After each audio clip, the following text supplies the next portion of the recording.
Hello friends, welcome back to my YouTube channel. आज हम लोग फॉर्म्ड एलिमेंट्स के बारे में पढ़ेंगे। पिछले वीडियो में हम लोग ब्लड के बारे में पढ़ रहे थे। जो ब्लड होता है प्लाज्मा और फॉर्म्ड एलिमेंट्स दो प्रकार का होता है। तो हम लोग प्लाज्मा के बारे में पढ़ चुके हैं। आज हम लोग पढ़ेंगे फॉर्म्ड एलिमेंट्स के बारे में, ठीक है। सो फॉर्म्ड एलिमेंट्स में 3 सेल्स आता है, आरबीसी, डब्ल्यूबीसी और प्लेटलेट्स। सो आरबीसी का फुल फॉर्म हुआ रेड ब्लड सेल्स और डब्ल्यूबीसी का फुल फॉर्म हुआ वाइट ब्लड सेल और प्लेटलेट्स, ठीक है। आरबीसी का दूसरा नाम जो है ना इरिथ्रोसाइट्स है। इरिथ्रोसाइट्स इसमें भी साइट्स है। और डब्ल्यूबीसी का दूसरा नाम ल्यूकोसाइट, इसमें भी साइट है। और प्लेटलेट्स इसका दूसरा नाम थ्रोम्बोसाइट, इसमें भी साइट है। साइट का मतलब हुआ सेल्स, ठीक है। सेल्स यानी जो तीनों है ना सेल्स है। सो अभी हम लोग आरबीसी को डिटेल्स में जानेंगे क्या है, ठीक है। मस्ट अबंडेंट होता है तीनों में, आरबीसी, डब्ल्यूबीसी, प्लेटलेट्स में सबसे ज़्यादा होता है सो आरबीसी होता है, ठीक है। आरबीसी और उससे कम क्या होता है प्लेटलेट्स होता है। और उससे कम जो होता है डब्ल्यूबीसी होता है, डब्ल्यूबीसी, ठीक है। सो आरबीसी मोस्ट अबंडेंट होता है, हम लोग जान चुके हैं यहाँ पे। और एडल्ट में जो होता है एडल्ट में 5 से 5.5 मिलियन पर मिलीमीटर क्यूब होता है, ठीक है। 5 से 5.5 मिलियन पर मिलीमीटर क्यूब होता है, ठीक है। इसका फॉर्मेशन कहाँ होता है? फॉर्मेशन होता है रेड, आरबीसी का फॉर्मेशन रेड बोन मैरो में होता है। रेड बोन मैरो कहाँ होता है? रेड बोन मैरो जो होता है हम लोग का हड्डी होता है ना, यहाँ देखते हैं बोन्स मान लेते हैं, ये है बोन्स, कोई भी बोन्स मान लेते हैं। इसके अंदर जो बहुत सारा पदार्थ रहता है, ठीक है। यही बोन मैरो होता है, बोन मैरो। ये इसको हम व्यू में यहाँ बनाए हैं, ठीक है। इसके अंदर होता है, देखिए इसको बोलते हैं रेड बोन मैरो। सो ये सब रेड बोन मैरो हो गया, ठीक है। RBM red bone marrow.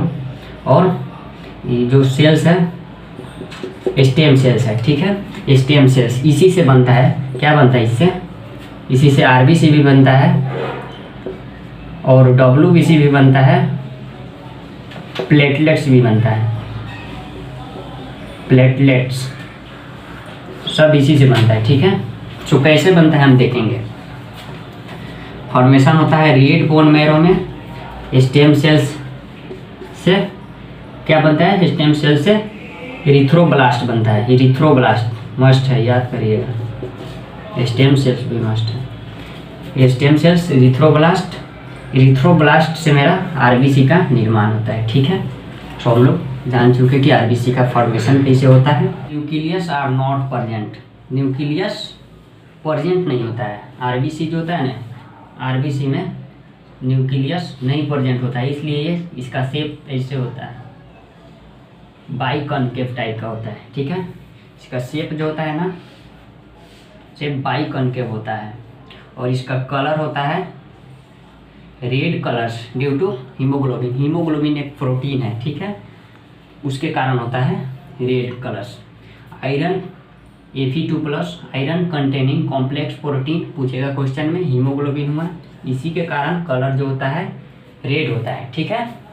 सो अब हम लोग पढ़ेंगे इस आरबीसी के बारे में, फिर हम बताएंगे।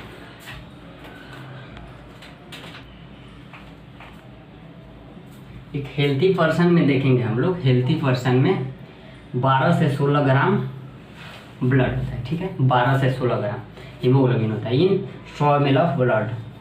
100 ml ऑफ ब्लड में 12 से 16 ग्राम हीमोग्लोबिन होता है, ठीक है। इसका लाइफ स्पान देखेंगे, लाइफ स्पान 120 दिन होता है, ठीक है।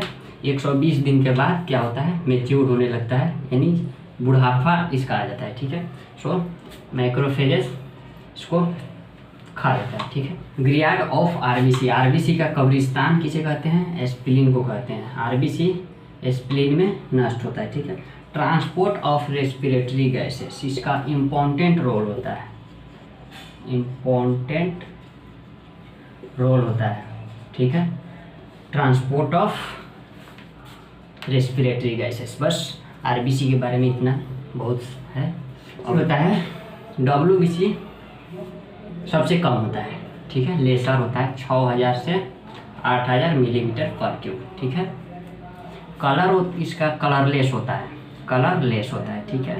इसमें कोई कलर नहीं होता है due to lack of haemoglobin, haemoglobin के कारण। हीमोग्लोबिन इसमें नहीं होता है, डब्ल्यूबीसी में हीमोग्लोबिन नहीं होता है, इसके कारण इसका कलरलेस होता है, ठीक है।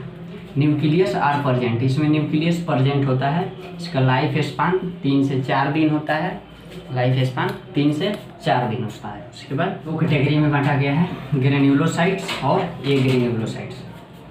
ग्रेन्युलोसाइट्स में आते हैं न्यूट्रोफिल, बेसोफिल, इसिनोफिल।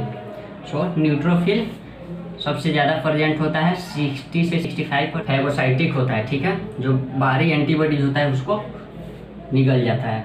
और बेसोफिल जो होता है हिस्टामिन, सेरोटोनिन, हिपैरिन को सिक्रीट करता है, किस लिए? इन्फ्लेमेटरी रिएक्शंस के लिए, ठीक है। इसिनोफिल जो होता है 2 से 3% होता है, रेसिस्टेंस इन्फेक्शंस और एलर्जिक रिएक्शंस के लिए, ठीक है।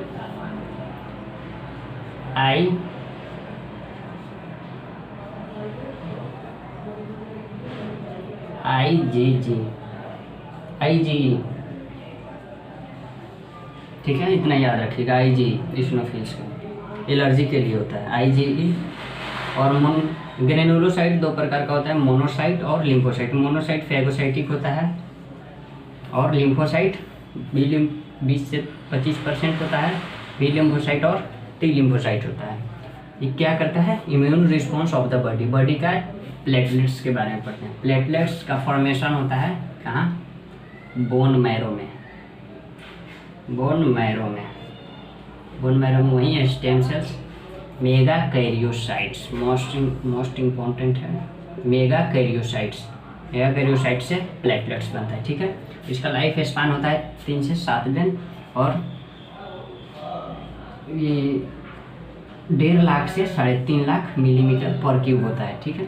हेल्प करता है कोगुलेशन और क्लॉटिंग ऑफ ब्लड, यानी ब्लड को क्लॉटिंग होने में मदद करता है। अगर रिड्यूस हो जाए क्या प्लेटलेट्स अगर रिड्यूस हो जाए, बहुत सारा घट जाए तो क्या होगा? क्लॉटिंग डिसऑर्डर हो जाएगा, क्लॉटिंग डिसऑर्डर हो जाएगा, जिससे बहुत सारा ब्लड एक्सेसिव